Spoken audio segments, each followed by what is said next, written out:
Students, तो बेटा कल हमने फैराडे का फर्स्ट लॉ देखा था, उसके न्यूमेरिकल देखे थे।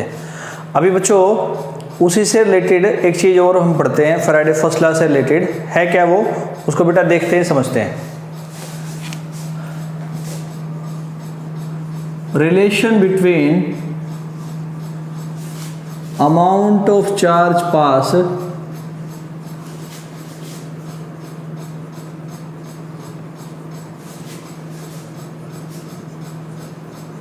एंड यूज, यानी बच्चों कितना चार्ज पास किया और कितना यूज हुआ उसका क्या बताना है, रिलेशन बताना है। तो कल बेटा पढ़ा ना आपने, जो भी है अमाउंट डिपॉजिटेड या लिबरेटेड होता है directly proportional to amount of charge pass, ऐसा लिख दिया हमने।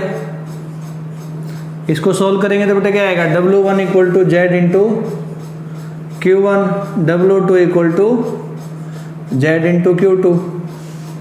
मान लिया बेटा इक्वेशन 1 है, ये इक्वेशन 2 है, तो क्या लिख देंगे यहाँ को, किससे डिवाइड कर दो, इक्वेशन 2 से। तो W1 by W2 equal to क्या आएगा बेटा, Q1 बाई Q2। यहाँ से बेटा W2 फाइंड करना हो तो क्या आ जाएगा formula, W1 into Q2 by Q1। W2 क्या बेटा, वेट ऑब्जर्व, यानी इतना वेट हमने ऑब्जर्व किया कि डिपॉजिट या लिबरेट हुआ। W1 क्या बेटा, वेट एक्सपेक्टेड, हम एक्सपेक्ट कर रहे थे बेटा कितना डिपॉजिट या लिबरेट होगा। Q2 क्या बेटा, चार्ज यूज, भाई चार्ज इतना यूज हो गया डिपॉजिट या लिबरेट में। और Q1 क्या बेटा, टोटल हमने जो चार्ज इलेक्ट्रोलिसिस में दिया। Q2 बेटा जो चार्ज यूज हुआ, और Q1 क्या बेटा, टोटल हमने जो चार्ज उसको दिया।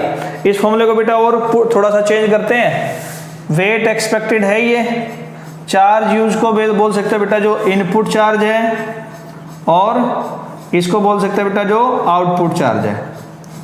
चार्ज यूज को बोल दिया बच्चों हमने इनपुट चार्ज, और जो बेटा जो दूसरे वाला टोटल चार्ज है उसको बोल दिया output charge. Input charge by output charge को हम बोल सकते हैं बेटा करंट एफिशिएंसी। तो वेट एक्सपेक्टेड इक्वल टू बोल सकते हैं बेटा इसको करंट एफिशिएंसी डिवाइडेड बाय बेटा क्या आ जाएगा 100। करंट एफिशिएंसी डिवाइडेड बाय क्या आ जाएगा बच्चों, यहाँ पे 100 आ जाएगा। इस फॉर्मूले को थोड़ा सा और चेंज करते हैं बेटा, तो क्या बन सकता है फॉर्मूला, इसको बेटा चेंज कर रहे हैं तो क्या आ जाएगा, यहाँ लिखता हूं मैं, weight observed equal to weight expected. W क्या लिख सकता है बेटा, Z इंटू Q, समझ आ रहा है। W इक्वल टू क्या लिख सकते हैं बेटा हम, Z इंटू Q। बाकी जो फॉर्मूला है इसको बदला बस, करंट एफिशिएंसी बाई 100, ये आ गया बेटा आपका करंट एफिशिएंसी बाई में क्या आ गया बच्चों 100। यहां तक की बात समझ आई, W को बस बदला है, बाकी चीजें हमने वैसे की वैसे रखी हैं। Z कैसे निकालते बेटा, हम पढ़ ही रहे हैं 2-3 दिनों से। इक्विवेलेंट मास अपॉन में क्या बेटा 96500 coulomb, Q current efficiency upon में क्या आ जाएगा बेटा 100। Z को हमने बदल लिया बच्चों, इक्विवेलेंट मास अपॉन में 96500 कूलम, और बदल लो इसको बेटा वेट ऑब्जर्व क्या आ जाएगा आपका, इक्विवेलेंट मास ऐसे कैसे हो गया बेटा, Q क्या हो सकता है, I इंटू टी इंटू में क्या आ गया बेटा आपका करंट एफिशिएंसी अपॉन में क्या वही 96500 कूलम इंटू में 100। तो ऐसे बेटा एक आपका फॉर्मूला बन जाएगा वेट ऑब्जर्व को क्या करने का, फाइंड करने का। आई यहां तक की बात समझ, तो ऐसे बेटा हम इसको अप्लाई कर सकते हैं। तो ये बेटा उस फैराडे फर्स्ट लॉ से रिलेटेड एक छोटा सा क्या हो गया derivation, amount of charge pass and use charge के बीच में क्या निकालने का बेटा रिलेशन। कई बार कॉम्पिटिटिव एग्जाम्स में इनसे रिलेटेड बेटा इससे रिलेटेड क्वेश्चन पूछा जाता है। अब बेटा फैराडे फर्स्ट लॉ के बाद देखते हैं फैराडे सेकंड लॉ।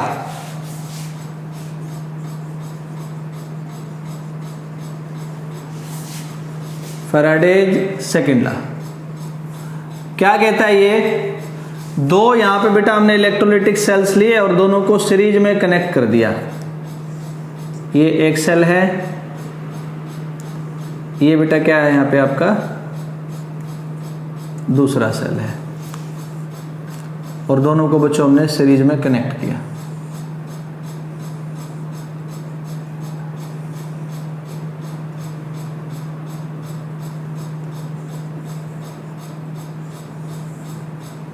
समझने के लिए मान ले बेटा ये इलेक्ट्रोड कॉपर का है, ये बेटा इलेक्ट्रोड सिल्वर का है, और ये बेटा इनके अंदर इलेक्ट्रोलाइट का सॉल्यूशन डाल दिया मैंने।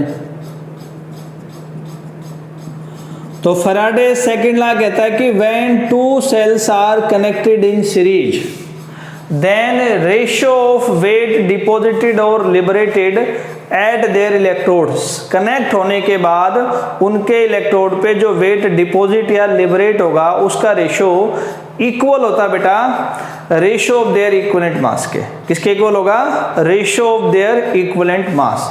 तो क्या बनेगी definition? When two electrolytic sales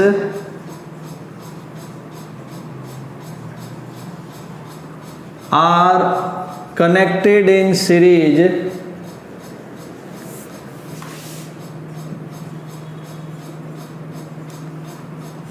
then ratio of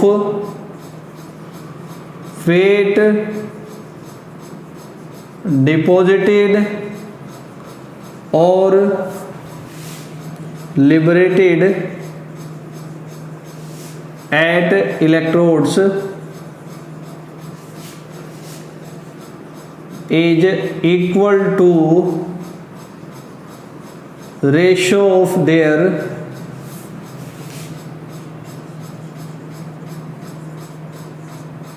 equivalent weight, ऐसा ही बोलता है। तो अगर बेटा मान लो इस एग्जाम्पल पे अप्लाई करते हैं, इस वाले पे अप्लाई करते हैं, तो मैं क्या बोलूंगा यहां से वेट ऑफ कॉपर डिपॉजिटेड ये लिख दिया, या weight of copper liberated. Ratio लेना है, ये कनेक्टेड है बेटा सिल्वर, तो वेट ऑफ सिल्वर डिपॉजिटेड या लिबरेटेड इक्वल टू क्या बेटा equivalent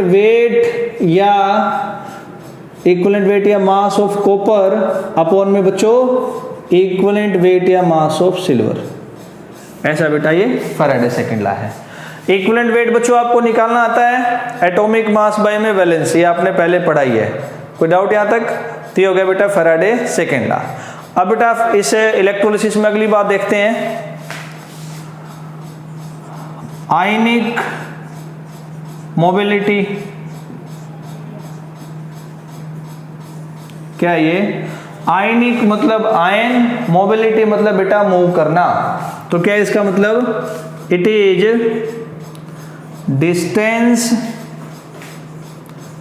travel by an ion, कोई भी आयन बेटा कैटायन या anion per second under the potential gradient of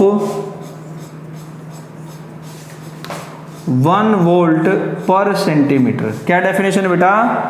It is the distance traveled by the ion per second under the potential gradient of 1 volt per centimeter।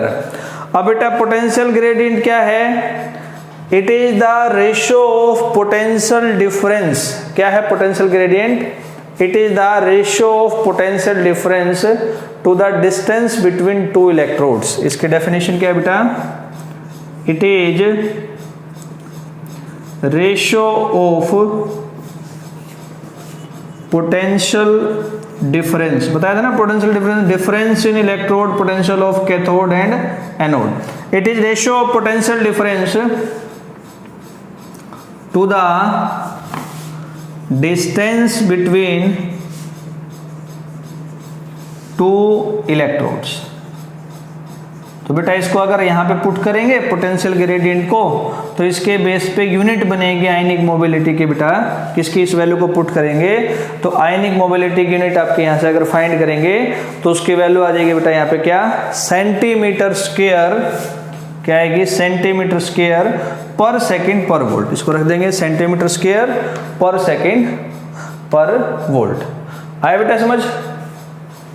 फिर बेटा अगली चीज है इसी के अंदर, इसे इलेक्ट्रोलाइट से रिलेटेड, इलेक्ट्रोलिसिस से रिलेटेड,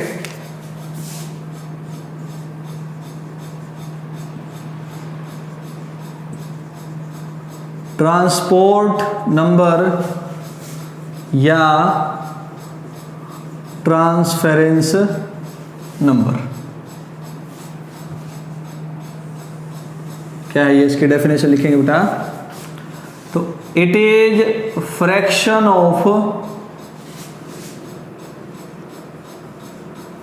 करंट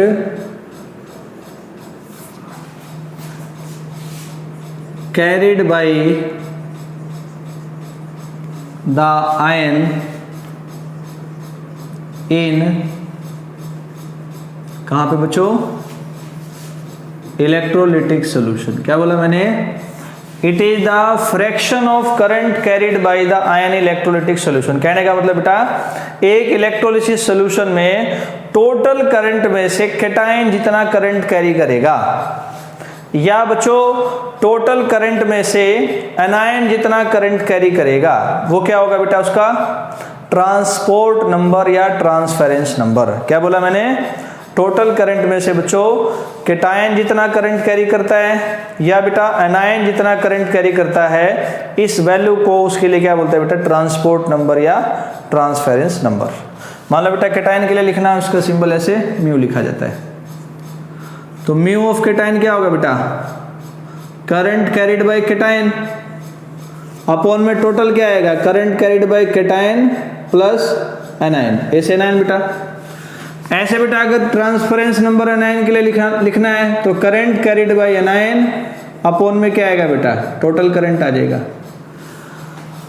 एक दो बातें इसमें ध्यान करने की बच्चों, ऐसा बोलते हैं कि जो ट्रांसपोर्ट नंबर है ना, ट्रांसपोर्ट नंबर वो डायरेक्टली प्रोपोर्शनल होगा बेटा स्पीड ऑफ आयन के। भाई जितनी तेजी से आपका आयन चलेगा उतना ज्यादा करंट कैरी करेगा। और बेटा डायरेक्टली प्रोपोर्शनल होता है टेम्परेचर के। टेम्परेचर ज्यादा होगा तो आयन को काइनेटिक एनर्जी मिलेगी, ज्यादा मूव करेगा, और बेटा ज्यादा मूव करेगा तो क्या होगा, वहां से करंट भी ज्यादा कैरी करेगा।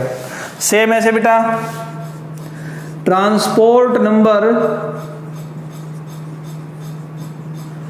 Is inversely proportional to size of ion. अभी बताते बेटा कैसे ये, and also inversely proportional to concentration of ion.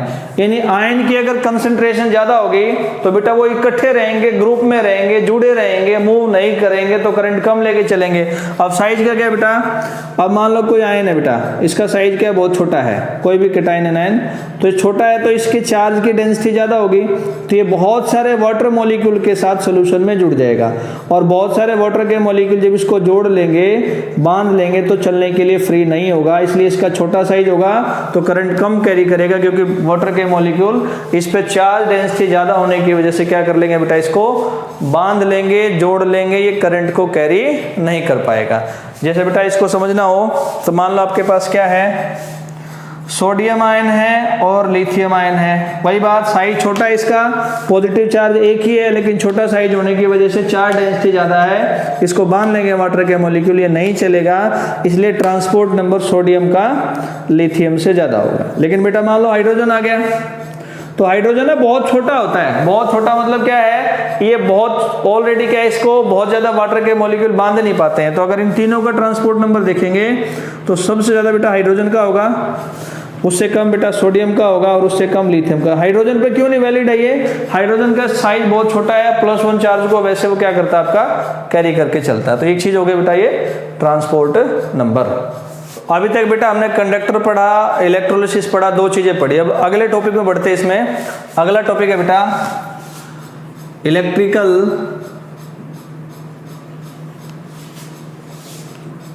Resistance and conductance. इसके बारे में पढ़ते हैं, ये सब क्या होता है। और इस सब को समझने के लिए बेटा इसमें सबसे पहली चीज हम पढ़ेंगे ओम्स लॉ। 10th क्लास से पढ़ रहे हो आप। कोई कंडक्टर है बेटा ऐसा, V वोल्ट की बैटरी I करंट चल रहा है, और यहां पे कोई रेजिस्टेंस लगा रखा है R। तो क्या कहता है बेटा ये Ohm's law, current flowing through the ends of conductor is directly proportional to the voltage applied. क्या बोला मैंने, current flowing through the ends of conductor is directly proportional to voltage applied, यानी I is directly proportional to V. तो current flowing through the ends of conductor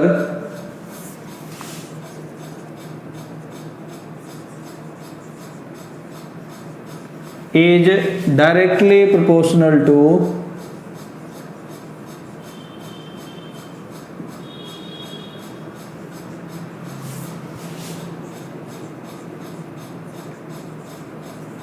voltage applied, यानी कि बेटा I is directly proportional to V, या ऐसा ही बोल सकते हो V is directly proportional to I. इसको और सॉल्व करेंगे तो क्या लिख देंगे बेटा, V equal to I into R. R is the constant of proportionality called resistance. तो क्या बोल देंगे बेटा यहाँ पे, R is the constant of proportionality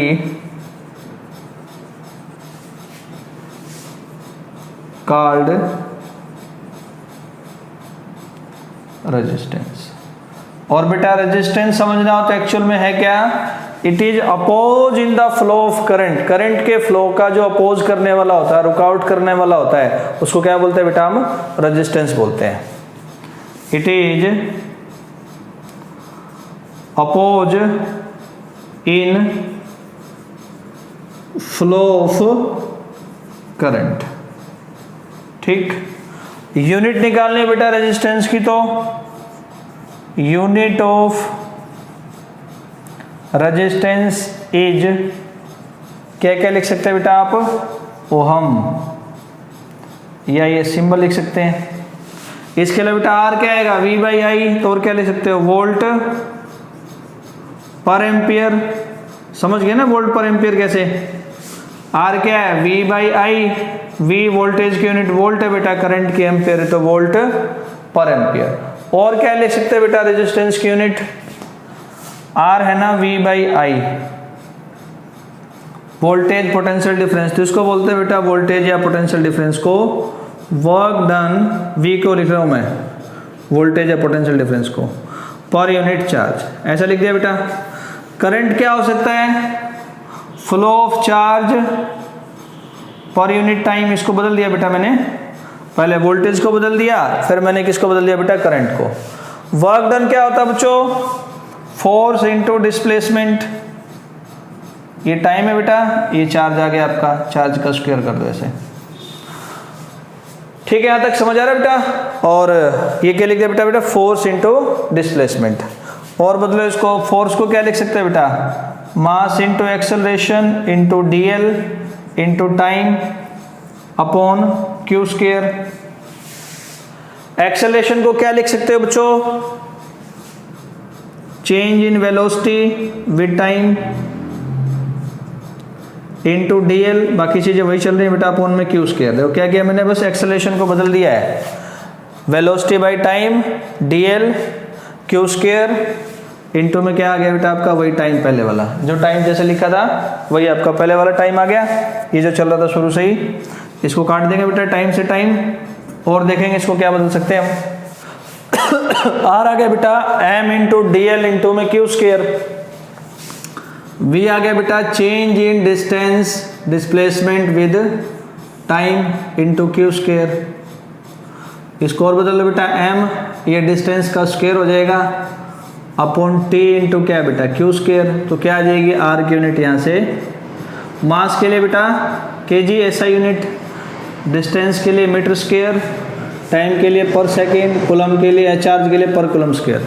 मास के लिए kg, डिस्टेंस के लिए मीटर स्क्वायर, टाइम के लिए सेकेंड, चार्ज के लिए कूलम. तो एक यूनिट ये भी बेटा इसकी आर की आ सकती है. आर को डिफाइन करना हो तो आपने लिखा बेटा आर इक्वल टू क्या, V बाई आई.